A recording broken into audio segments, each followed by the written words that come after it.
Assalamualaikum warahmatullahi wabarakatuh. Waalaikumsalam warahmatullahi wabarakatuh. Kami dari kelompok manajemen kualitas penerimaan dan bahan baku yang terdiri dari 5 orang, yaitu saya sendiri Maharani Jasmine, dan rekan saya ada Dimas Putino Pratona, selanjutnya ada Amelia Putri, dan ada Lina, dan ada Nufaisya Nurafri Aulia. Di sini kami akan mempresentasikan kualitas manajemen kualitas penerimaan dan penolakan bahan baku. Pada presentasi kali ini kami akan menjelaskan pemodelan sistem menggunakan dan activity diagram. Dan selanjutnya kami akan menampilkan rancangan antarmuka atau interface sebagai gambaran implementasi sistem yang kami rancang.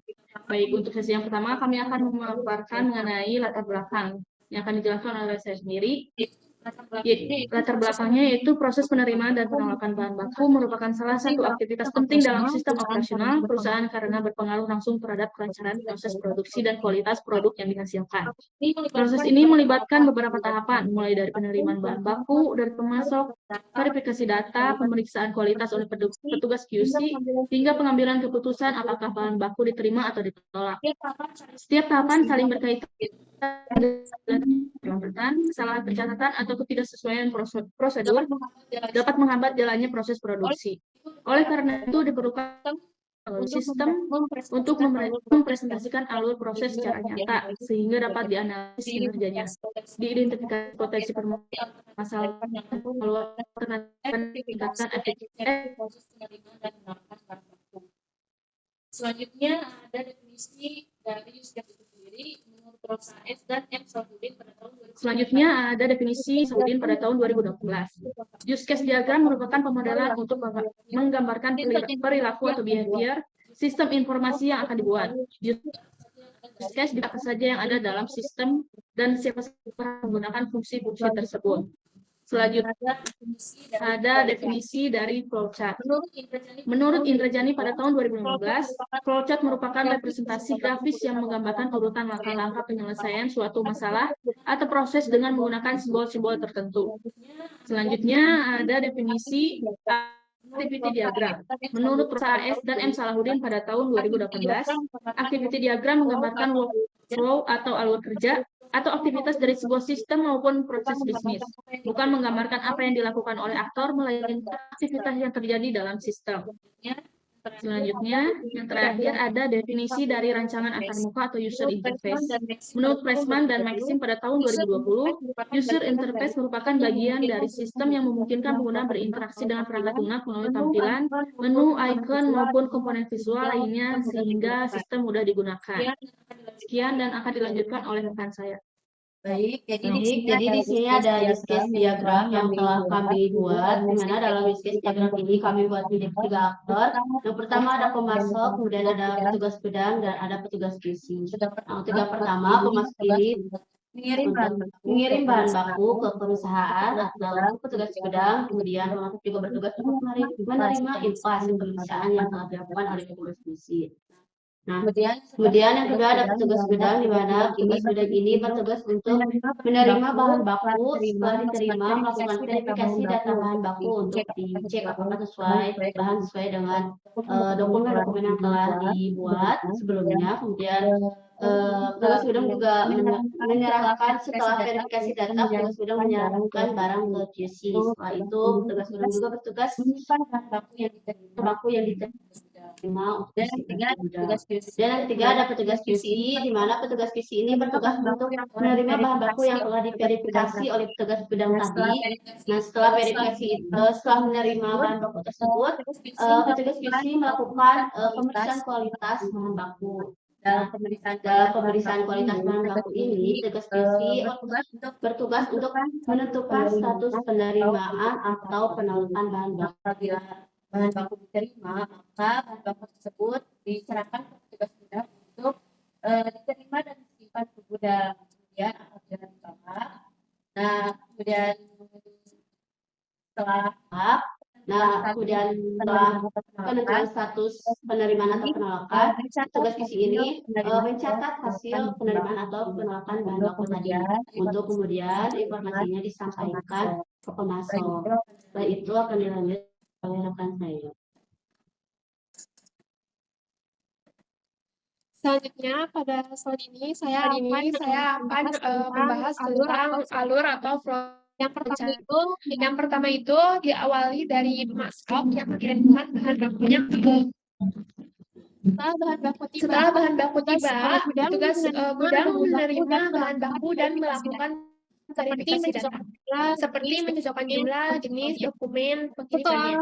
Setelah proses verifikasi selesai, petugas gudang menyerahkan bahan baku kepada quality control atau QC untuk dilakukan pemeriksaan Selanjutnya kualitas. QC juga Selanjutnya memeriksa QC apakah bahan baku yang sudah sesuai dengan standar atau ketentuan yang telah atau ketentuan yang telah ditetapkan. Jika sesuai, Jika maka sesuai, QC akan maka mencatat QC hasil akan mencatat penerimaan bahan hasil baku. penerimaan bahan Setelah baku. itu, petugas gudang Itu, menyimpang petugas bahan gudang baku ke tempat menyimpan bahan penyimpanan baku ke dan tempat kemudian penyimpanan melakukan dan kemudian pembaruan melakukan atau update stok pembaruan di atau sistem. update stok di Setelah sistem. semua selesai, Setelah semua alur akan selesai, berakhir. alur akan berakhir. Namun, Namun, jika tidak sesuai, QC juga akan mencatat hasil penolakan bahan baku. Selanjutnya informasi penolakan itu disampaikan kepada pemasok, sehingga pemasok menerima kembali bahan baku yang ditolak. yang ditolak. Setelah proses Setelah tersebut proses selesai, tersebut alur juga akan berakhir. Jadi, flowchart ini tuh menggambarkan proses penerimaan bahan baku mulai dari pemasok, pemeriksaan oleh gudang,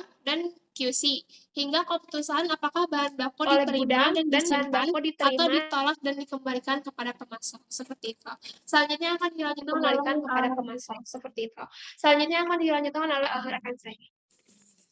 Baik, Di sini saya akan menjelaskan di sini saya akan menjelaskan tentang activity diagram, yang dimana itu yang ada dimana bagian ada pemasok, di mana bagian pemasok pemasok, ini di tuh mana pemasok ini tuh mengirimkan bahan mengirimkan bahan baku kepada baku petugas gudang, kepada petugas gudang, kemudian menerima petugas bahan gudang baku menerima dari bahan pemasok baku dari tersebut, pemasok lalu tersebut, lalu diverifikasi si bahan baku tersebut, kemudian diserahkan si barangnya itu ke bagian QC atau biasa disebut dengan quality control. Di mana di sana tuh quality control itu menerima barang dari petugas gudang, lalu dilakukan pemeriksaan, spesifikasi bahan bakunya seperti apa. Kalau misalkan untuk hasil catatannya itu tuh ada penerimaan sama ada penolakan. Kalau misalkan diterima untuk si barang bakunya itu melakukan penyimpanan barang ke gudang, lalu setelah itu update stok kalau untuk diterima. Kalau misalkan untuk si barang tersebut dari quality control hasil catatannya itu ada penolakan, itu tuh dibuat data pengembalian ke pemasok, kemudian dikembalikan barang ke pemasok lagi. Jadi balik lagi ke awal, kemudian si pemasok ini tuh menerima barang dari quality control yang telah ditentukan dengan catatan hasil penolakannya. Nah, untuk si activity diagram ini tuh fungsinya itu untuk menunjukkan alur kerja yang jelas sehingga proses persediaan menjadi lebih efektif dan terkontrol. Selanjutnya akan ada pembahasan dari teman saya. Baik, selanjutnya di sini kita akan menampilkan rancangan interface yang sudah kami buat. di Di sini mulai masuk terlebih masuk terlebih dahulu.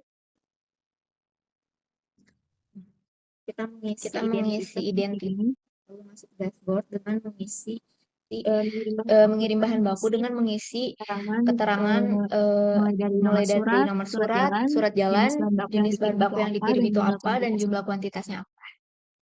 Di sini kita kasih keterangan surat jalan Keterangan surat jalan bakunya kayu bahan baku kayu mahoni open lalu dengan jumlah lalu sekitar unitnya sekitar 150. Setelah itu setelah mengirimkan informasi bahan baku yang dikirim, di sini status surat itu menunggu.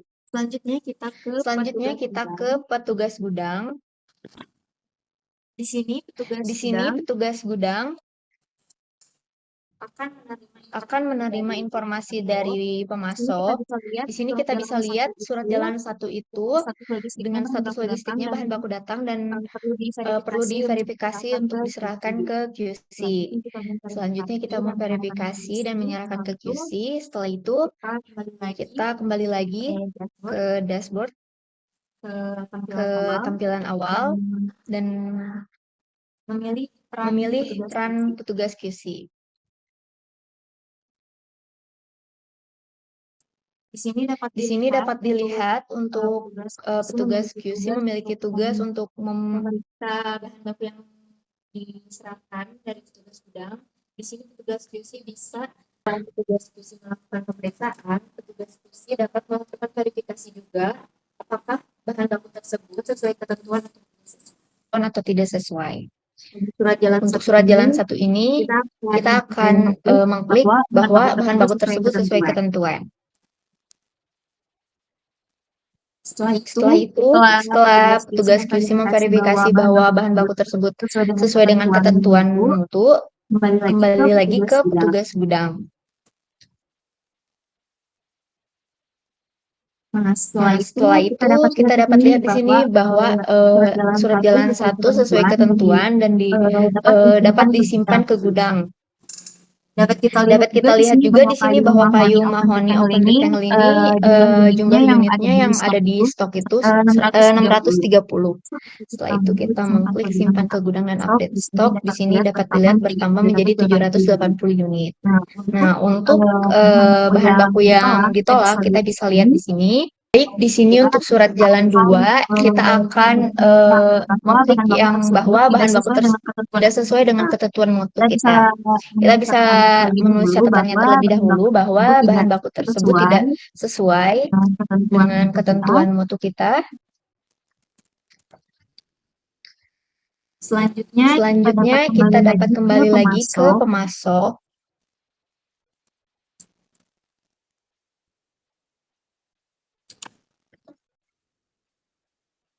Baik, di sini kita kembali lagi ke pemasok dan melihat informasi hasil pemeriksaan. Di sini dapat terlihat surat jalan 1 itu yang diterima itu artinya sesuai ketentuan standar mutu furnitur, sedangkan surat jalan 2 yang ditolak itu tidak sesuai dengan ketentuan mutu. Sekian rancangan interface yang dapat kami sampaikan dan sudah kami rancang, akan dilanjutkan lagi dengan rekan saya selanjutnya. Baik, Setelah disampaikan oleh kami mengenai hasil pembuatan sistem kami, diambil kesimpulan bahwa mini project simulasi sistem penerimaan dan penolakan bahan baku berhasil memodelkan alur bisnis mulai dari pengiriman bahan baku oleh pemasok, verifikasi oleh petugas gudang, pemeriksaan kualitas oleh QC, hingga keputusan penerimaan atau penolakan serta pembaruan stok gudang. Perencanaan sistem telah direpresentasikan melalui use case diagram, flowchart, activity diagram, dan didukung dengan rancangan user interface berbasis HTML. Sehingga alur kerja sistem dapat divisualisasikan secara jelas, terstruktur, dan mudah dipahami. Rancangan ini diharapkan dapat membantu meningkatkan efektivitas proses, meminimalkan kesalahan pencatatan, serta mendukung pengelolaan kualitas bahan baku secara lebih efisien. Baik, demikian presentasi dari kelompok kami. Terima kasih atas perhatiannya. Mohon maaf apabila masih ada kesalahan dalam penyampaian dari kelompok kami. Wassalamualaikum warahmatullahi wabarakatuh.